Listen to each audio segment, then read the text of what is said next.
home has a beautiful memory grove of trees, and at the base of each tree is a nameplate of someone who has served and died. And as I looked at that in my mind and said each of their names, I thought, oh, there's a story behind each of these names. Each plaque at the base of this tree that's kind of covered in dust and maybe gets brushed over with snow in the winter represents a person who loved their country enough to die for it, and for you and for me. So I'll tell you, it's a really surreal world to live in now, to be part of one of those stories rather than looking from the outside admiring those stories. My husband and I both loved this country long before we ever knew each other. He was driven to serve his country any way he could, well before I ever even knew him. And so we have long shared this respect for the freedoms we have, tried to teach our children to revere those who've been willing to serve and lay down their lives for us. And of course, we never thought we'd be in this position now to be kind of on the inside. But it's given me a great perspective. I call it the backstage pass to what really makes America, America. And it's an honor to be part of this group now, as hard as it's been. But I'll tell you, my husband loved what he did as a soldier. He was a member, like you said, of the Utah Army National Guard. He enlisted 3 days after he and I got engaged. And so it was a family affair from the beginning. We got married, and 4 months later, he shipped off to basic and was gone for about a year with basic and AIT. But he could not wait, not only to be a soldier, he could not wait to get where he was needed, where the action was. He didn't want to just sit behind a desk or put on a uniform on the weekends. He really was eager to get overseas, particularly to Iraq and Afghanistan, particularly after 9/11. He enlisted, and we got married in 2003, so not long after 2001, and it was just his dream to honor those who had gone before and put that uniform on and be able to chance to serve himself. So he deployed 4 times, twice to Iraq, twice to Afghanistan. Besides that, he did some couple week assignments in Japan or Korea, different places around the world. He did spend about a year and a half on active duty orders through the Guard, working with the Department of Homeland Security, where he traveled all over the country and assessed site security at stadiums and big buildings, hospitals, things to kind of protect against terrorist attacks and things. So he had a really great career that he just loved. And then on the side, he was a civilian, because as a guardsman, you kind of show up on the weekend and you're a soldier. When you deploy, you're a soldier. And other than that, you go to work. Our kids live in a neighborhood full of civilians. They go to school with civilian kids. We go to church with civilian families. So it was kind of the best of both worlds for him. He was able to have that passion for our country and serve in the military, but he also served in public office. About a decade ago, he ran for city council in my hometown, which I never thought I'd live in my hometown as an adult.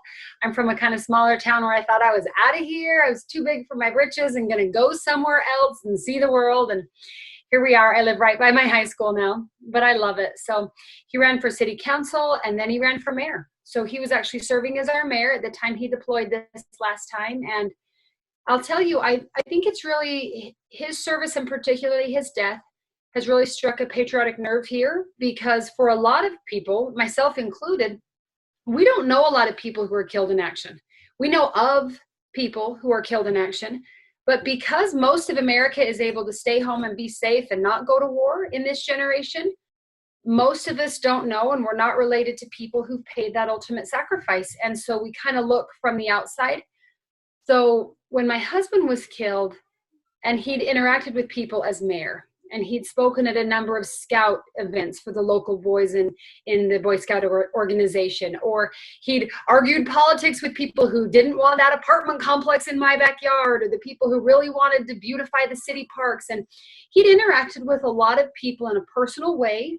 He was a very service-oriented leader, but because he had created so many contacts with members of this community, his death really left a ripple. And it's not to say that his death hurt more than any other death, not at all, but it kind of brought the attention to the fact that we are still at war, that men and women do still die protecting our freedoms, and that the price of freedom really is much higher than most of us think about on a day-to-day basis, because fortunately, most of us don't have to think about it all day on a day-to-day basis. But so it's actually been a beautiful thing to see this small town, my hometown, really come alive. The community support, Chad, has just literally kept us on our feet. And I'm a mom with 7 little kids. My youngest baby turned 1 2 days after we buried her father. And I've got 7 up from there. To say my hands are full is, kind of a funny understatement of the world. But we've been loved. We've been supported. We've been fed. We've had shoulders to cry on. We've had people help with yard work. It's really been a very humbling experience because I'm sure, as you know, it feels really good to be the person giving service. I want to be the lady showing up with the casserole on your door. I want to be the one sending my kids to help pull weeds. It's a whole different ballgame to be the recipient of so much service. It's very humbling. I'll admit at first it was very hard because I felt unworthy of so much love and support, or inadequate in being able to repay the debt that I owe to my entire hometown and people I've never met around the country that say they're praying for us or they're grateful for my husband's service. But as my pride's been chiseled away and these past 18 months, I've come to realize what a beautiful thing it is to let people serve us, be humble enough to receive the service we so desperately need. And I feel like it's really strengthened our family. It's definitely given me and my kids a lifelong debt to pay back because so many people have been so good to us. I think it's given my kids an ability to have empathy that maybe other little kids don't have. My daughter, for example, recently was talking about a friend who'd had something terribly sad happen and she felt horrible for her, but she kind of got that. She could kind of connect with that friend on a level that maybe most teenage girls couldn't. And there's not words. You can't fix it. You don't try to explain everything. But my daughter could just show up to that friend, just give her a hug. And there's kind of that connection. Hey, I've been through something hard. You're going through something hard. Isn't it a beautiful thing that we can carry that burden together? So it's hard to say this, but my husband's death has led to a lot of blessings. And I feel God watching over me and my children through the angels that I can see in my neighborhood, and also angels I can't see with my physical eyes, but I know they're here because otherwise I wouldn't still be here. There's a lot of times when I just think I can't do this another minute. And then you know what? You got to do it another minute. So I guess you buck up and you ask for help, which again is hard to learn to do, but people are willing to help. And that's actually kind of what led me to your organization. And this project here was thinking of other families who have experienced what I'm experiencing, and the families who felt this and never, ever wanting any of them to feel that they're alone. My husband being a mayor and the father of 7 kids, it kind of got a lot of headline news. But every death for our country, every service member that's willing to fight and die for our freedom, those families need us. They need the support. They need those casseroles that might not even feed a hungry belly, but send a message of love and comfort. And so that's what led several of us in our community to say, hey, we want to be a part of what Herschel Woody Williams is doing. We want to be a part of that movement in honoring not only the sacred dead who have laid down their lives, but the families who are left behind. And I don't just mean the wife or the mom or the kids. I mean the brothers, the sisters, the friends who feel like family. I know for a lot of people in North Ogden, Utah, Brent Taylor felt like a family member. And they're mourning, not because they feel bad for me, they're mourning with me. And we're mourning the loss of the other service members in our community. They're mourning the loss of those who died 100 years ago in World War I or 75 years ago in World War II. The horrific battles of Korea and Vietnam that sometimes have such a dark social era to them. We want to say, hey, we remember you. That's why I love that you're speaking their names. I love that you're giving chances for tearful wives like me to tell the story with great pride. I'm proud of my husband. I miss him every day, but I'm proud of him. And I know he's proud of the service he was able to give to our country. Sometimes I joke that if he got to choose how he could die, I'm sure he would have chosen to give his life fighting for our country. And it's an honor. It's hard. It's heavy. It's a weight sometimes that feels crushing. But it's also, like you say, the cause is greater than I. The freedoms of America are much greater than I. And even though the price of freedom is incredibly high, I know it's worth paying. And I know there are some things still worth dying for, even in our day of mostly peace and plenty. Absolutely. So there's our story. Can't thank you enough for sharing that, Jennie. It is obvious that your family and the legacy and the spirit of your family runs all the way through you and your children. And Brent, I have no doubt that y'all together have obviously been a force of nature. And like you mentioned, there's a ripple effect from that.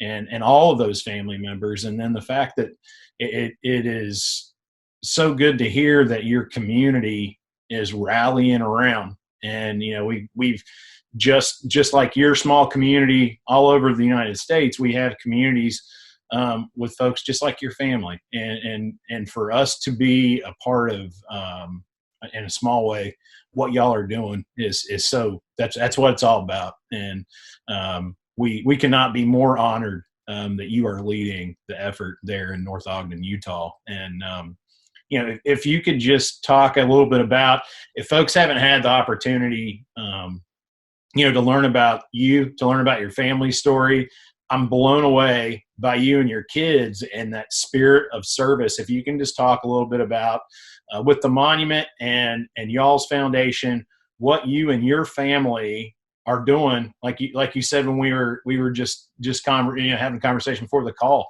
You are taking that grief and you are taking what the circumstance that you all have been faced with, being a part of this group that nobody would ever ask to be a part of as Gold Star families. And tell us about what you're doing to serve others and the legacy of Brent and your family with that. Yeah, I think, it really comes down to what you said, the legacy Brent has left and what he would want us to do.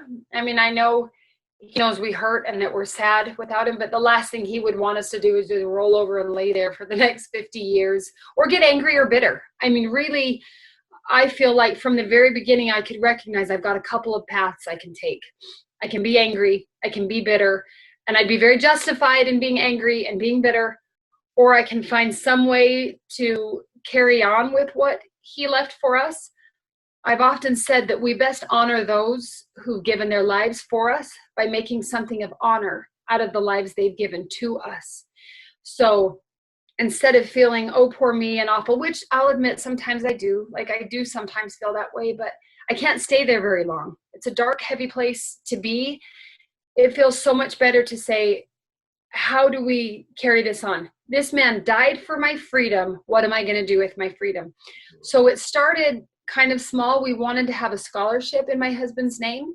He had gone to 2 of our local universities for a bachelor's, a master's, and a doctorate, and we wanted to have that live on. So what started as a small scholarship fundraiser turned into forming a foundation in his name. It's the Major Brent Taylor Foundation, and we've now funded scholarships at both of those universities. There's 4 recipients that will be receiving a scholarship for this fall semester coming up, and that just makes my heart swell to know that there are young people who are studying leadership that will grow up to become tomorrow's leaders, and they can have him and others as an example there.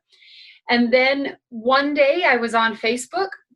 I'm part of a group for Gold Star Ranger families. My husband wasn't a Ranger at the time, but he was serving with the Rangers when he was killed, and they made him an honorary Ranger. So they added us to this family Facebook group. Every day they put the name, picture, and a little story of whoever it was that was killed on that day on the calendar. It might be last year, it might be 30 years ago, but they post one. There's usually someone almost every single day. The Rangers face a lot of loss because they're just right at the front leading the way. And someone had posted a news story about a Gold Star Family Memorial Monument in their town. And I looked at that and I said, I want one. I want one here. I want one for the families and for the friends and loved ones of people in our community. So I called a good friend whose name is Kirk Chug, and he is the director of a group called Follow the Flag North Ogden. And these guys are amazing. They take American flags, large and small, everywhere. Recently, in the middle of this COVID crisis, they've been hanging giant flags from the sides of hospital buildings or police stations to just show our first responders and healthcare workers, hey, we got you. Like I said, this morning we went to the veterans home, put 300 3-foot by 5-foot flags on poles all around the windows for the vets to see. But so I talked to Kirk at Follow the Flag. I said, hey, North Ogden needs one of these. I need you to help me. Oh, he was all over it. And we recruited another Gold Star dad, James Hammond. His son, Jared Reeve, was a Coast Guard officer. And he died 6 months after my husband from this same small town. And then we reached out and found we had a family from North Ogden who lost their husband and father in the very beginning of the Iraq War. And most of the community had no idea. It had happened a while ago, and people move and come and go. So we discovered their family. His widow is Melinda Farron. His name was Clint Farron, got a couple of kids. They're grown now. And then we had another family whose son, Pete Barbosa, was a Marine, and his family lives in North Ogden. And then we had another family, the Robbins family. Their son, Elliot Robbins, was killed in Afghanistan shortly after the Coast Guard officer. So we had 5. Wow. In this small town of mine. We discovered 5 Gold Star families from the post 9/11 era. Then we went back and we found from Vietnam and World War II, World War I. We found a dozen men who have families in this area who have given their lives for our freedom. And we thought, you know what?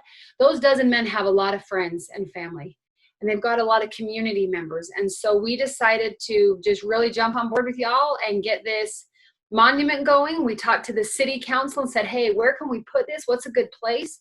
And we decided to put it right in front of City Hall, which is also right next to our police station, which is right next to our library. So when people come and they got to pay that parking ticket, or they need to go talk to the city council about something, or they're taking their kids to get a book at the library, we want them to see it. We don't want it hidden in a cemetery. We don't even want it at just a veteran's home, because people going to the veteran locations are kind of already in that mindset.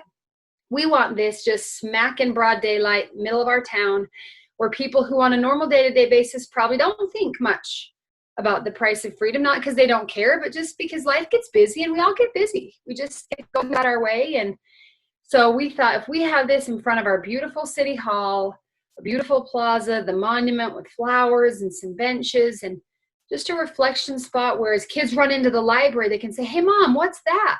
Why is this soldier missing? What's that star mean? And it starts a conversation. And it doesn't have to be for any one fallen soldier or sailor, airman, Marine, Coast Guardsman. It's not for any one family. It's not for any one generation. That's what I love about this. This is something that represents all who have helped pay the price of freedom.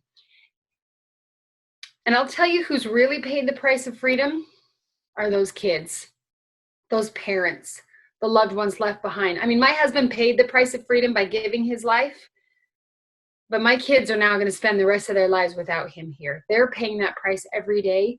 How awesome for their friends and their community to say, oh, look at that. That's so cool. That's so honorable. We're sorry. We're sad that he's gone. How noble a cause to invest your life in something more meaningful than yourself. So we're just thrilled. We've finished our fundraising efforts.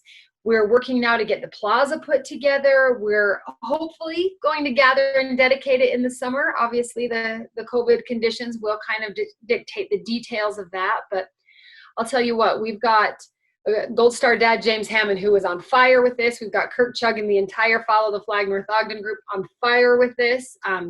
My family obviously is on board, but our whole community, I think, is really coming together. And we hope that this is the first in Utah, but not the last Gold Star Family Monument in Utah. We really want to get one in the Salt Lake City area, which is our capital city. Absolutely. And just make sure people know, hey, we remember you. Absolutely. We remember you, we honor you. Well, we can't tell you how excited we are. I don't think I was, just kind of sharing with our board of directors the other day. We were meeting about, kind of the direction of things and what we're facing, and everybody's kind of that was the focus of the conversation. Of course, that it, like you said, it didn't take us long to really kind of turn that into, okay, this is what we're faced with being in this situation. But our Gold Star families were Gold Star families before COVID. Y'all are still Gold Star families, and you will still be Gold Star families. So what can we do? And kind of the beginning of that conversation was, hey, here's just a little bit of good news to get everybody pumped up, and started kind of going through all of these great pieces of progress that committees have made, and talked about you and your committee. I don't think at the beginning, I'll admit, when that first phone call, and of course knowing a little bit of background about your husband, Brent Taylor, and having read about that, and so honored to speak to you by any means. And then for you to go, we feel like we want to do this. It wasn't necessarily a call of inquiry. It was, we gonna do this. And y'all have done a tremendous job. Do this.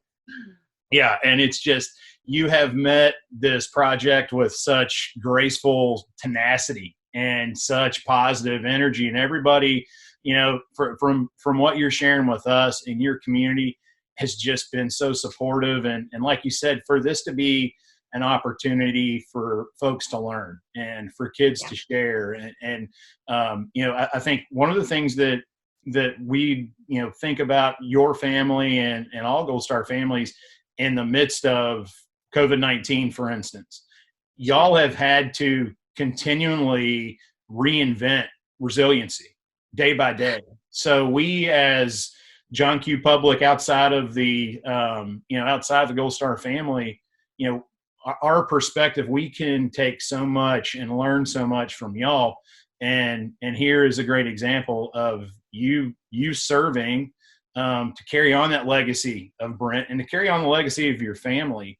He fought and died for all of us, and I certainly believe that is largely because of his family, and that's evident in everything y'all are doing. So we are super excited to play a small role in this. We can't wait to stand there in North Ogden, Utah with you and your family. And as you mentioned, even in a small town, as y'all started going back and you see these families from past conflicts, and I think something enlightening to us as an organization is to see, as your kids grow, folks on our staff that we're blessed to have that are Gold Star family members, that are adults and they're Gold Star children, and they're still Gold Star children. And the perspective that they have, the spirit of service and the legacy that they carry on, is something so impactful. And to see that already in motion in your family. Obviously, service has always seemed to have been a component of your character and your life even prior to this. So I think it's a note that we can all take to say, your family sacrificed one of your own. Brent Taylor gave his life so we could all be free. So the least that we can do as communities is, it's our responsibility to say, Major Brent Taylor, and honor you and your family. So I'll ask you one more question in terms of the craziness that you have shared, that is probably a household of 7 kids during being shut in by the pandemic.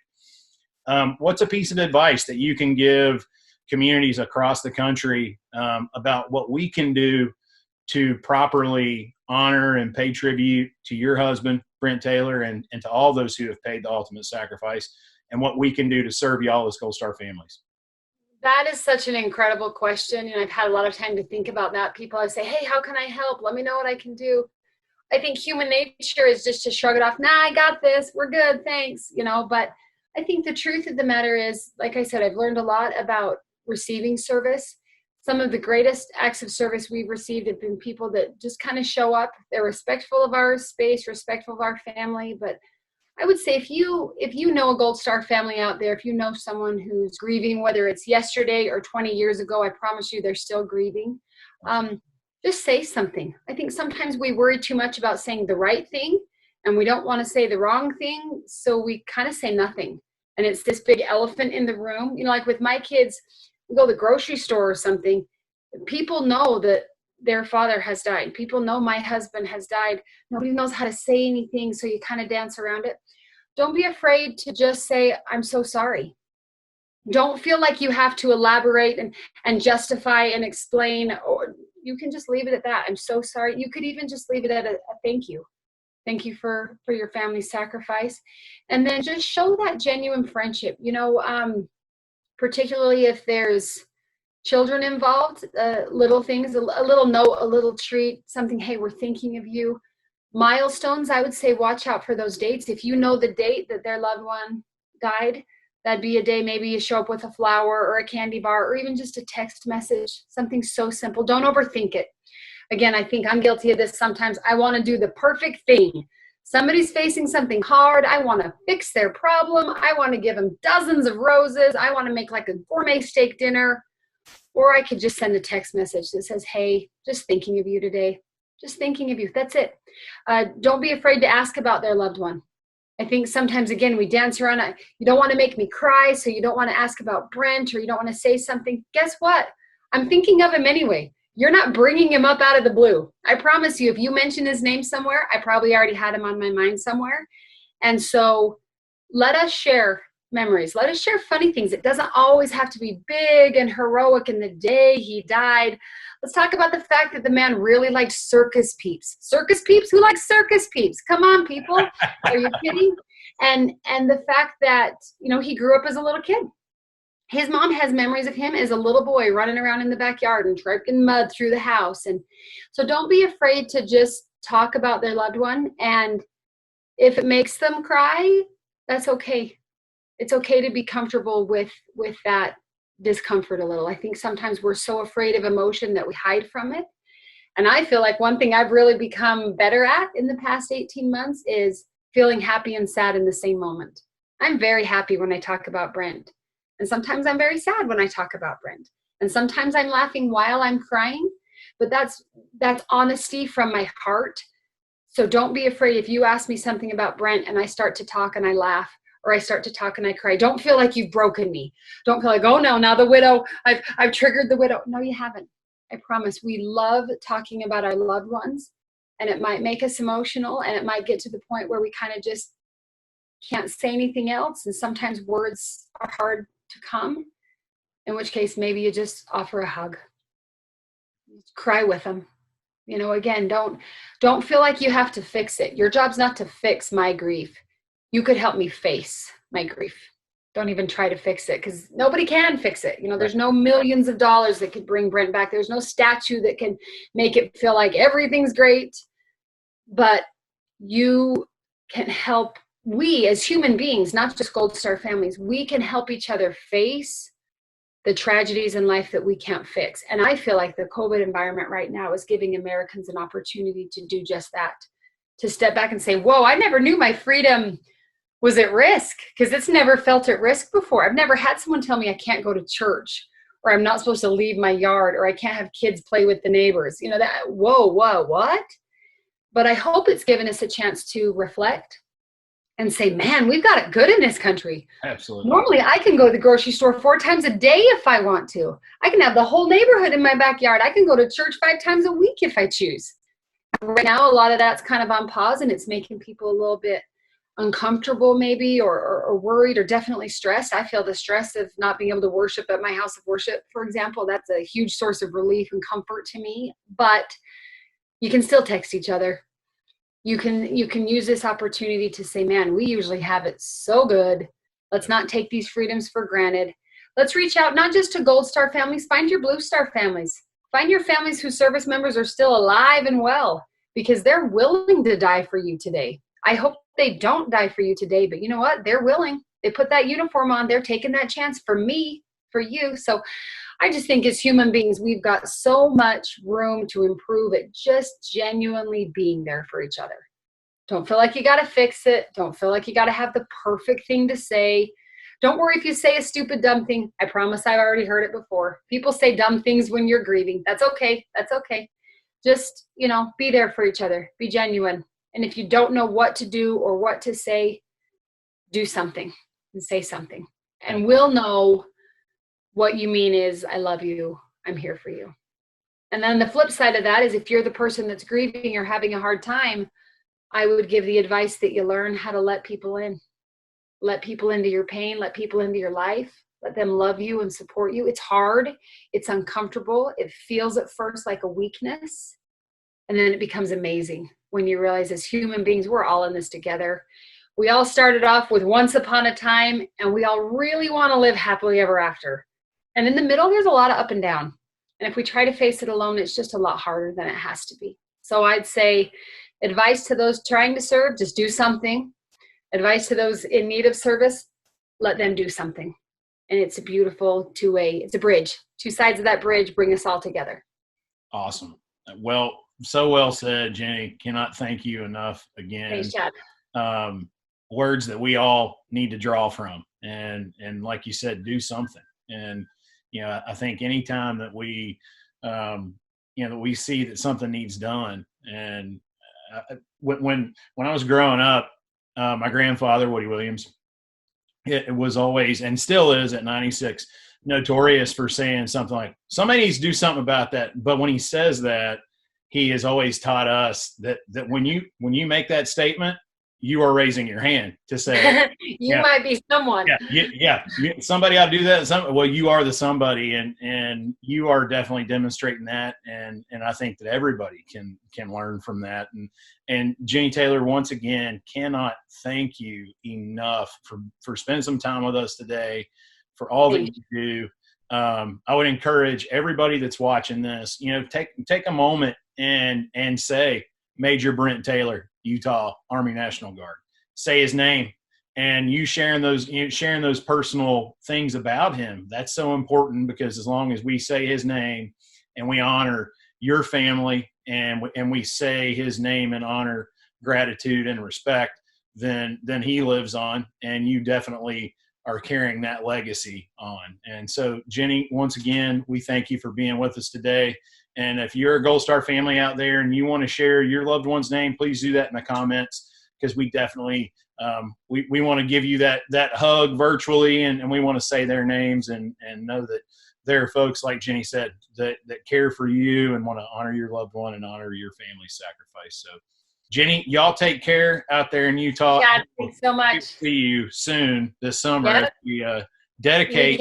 See you and your granddad. Yep, we'll wait for you. If it takes a little while, we'll wait for you. We want you out here. We got a lot to show off in Utah. We'll give you a good American welcome. They talk about Texas, but I'll tell you, it's really Utah. It's Utah.